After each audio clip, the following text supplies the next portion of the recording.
Have you ever felt a chill run down your spine for no reason? Or caught a flicker of movement in the corner of your eye, only to find nothing there? Tonight, I'm going to tell you a story that will make you question every shadow, every creak in your floorboards.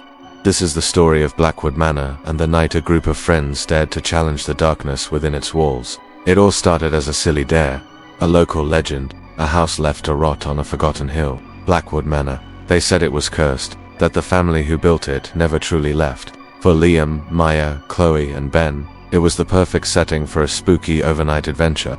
They packed flashlights, sleeping bags, and a whole lot of bravado, completely unaware of what they were walking into. The moment they pushed open the heavy oak doors, the air changed. It grew heavy, cold, and thick with the smell of dust and decay. A grand staircase spiraled up into darkness, its banister coated in a thick layer of cobwebs. Portraits with faded, watching eyes lined the hallway. The silence was the worst, part a deep, unnatural quiet that seemed to swallow every sound they made.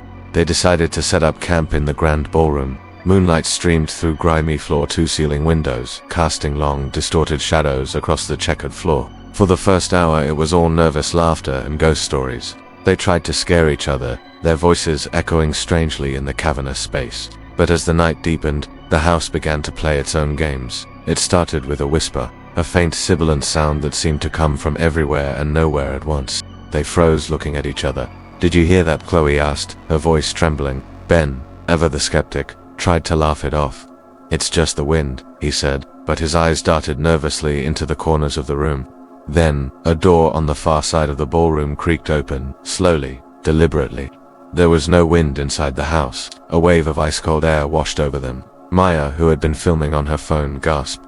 In the playback, a wispy, indistinct shape could be seen drifting across the doorway just before it opened. The laughter died completely. The dare wasn't fun anymore. Fear is a funny thing. It can paralyze you, or it can make you reckless. Liam, feeling a surge of protective instinct, decided they needed to find the source of the sounds. "We stick together," he commanded, his voice tight.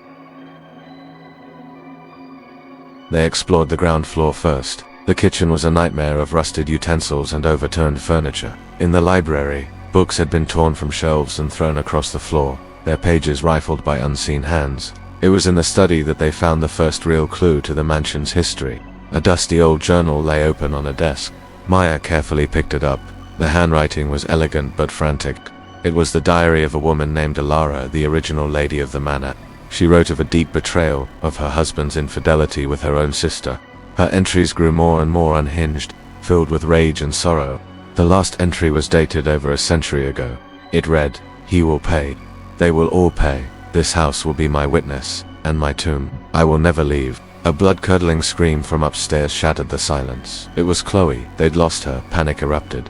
They yelled her name, their voices cracking. A frantic search began. They raced up the grand staircase, their footsteps thudding on the decaying wood. They found the door to the master bedroom hanging ajar. Inside, Chloe was huddled in a corner, pointing a shaking finger at an ornate vanity mirror.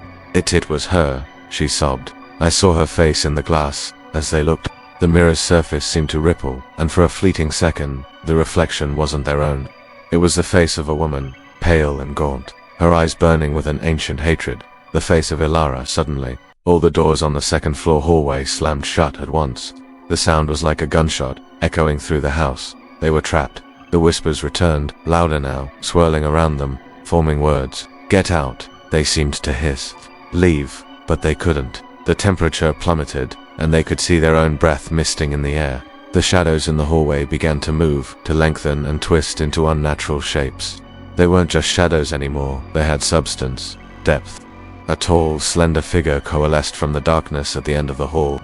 It was her, not just a reflection, but a full-bodied apparition. Her Victorian gown tattered, her form shimmering with malevolent energy. She glided towards them, not walking, but floating just above the floorboards. Her face was a mask of pure fury. Ben, in a moment of sheer terror, threw a heavy candlestick at the figure. It passed right through her and clattered against the wall. The spirit didn't even flinch. She raised a spectral hand, and an unseen force slammed Ben against the wall. He crumpled to the ground, gasping for air. Chaos ensued. Liam and Maya grabbed Ben, trying to drag him away. Chloe was frozen in place, her eyes wide with terror. The spirit of Alara was focused on her now, its chilling gaze locking her in place. "You're just like her," The spirit's voice echoed, not through the air, but inside their minds. The betrayer. Liam, realizing they couldn't fight it, knew their only hope was escape. The window, he screamed, pointing to a large window at the end of the hall. It was their only way out. While Maya tried to snap Chloe out of her trance, Liam desperately worked on the old, rusted latch. The wood groaned in protest. Behind them, Alara's form began to flicker and distort, the air around her crackling with power. The entire hallway seemed to warp, the walls bending inward. The whispers became a deafening roar of rage. Just as the latch finally gave way, the spirit lunged. They tumbled out of the window, falling 10 feet onto the overgrown lawn below. They landed hard, bruised and scraped, but alive. They didn't look back. They scrambled to their feet and ran, fueled by pure adrenaline. They ran through the woods, branches tearing at their clothes, not stopping until the silhouette of Blackwood Manor was swallowed by the trees and the morning sun began to break the horizon. They never spoke in detail about what happened that night. How could they? Who would believe them? But they were all changed. They carried the scars, not just on their skin, but on their souls. They say Blackwood Manor still stands on that hill, silent and waiting for the next group of curious souls to push open its doors.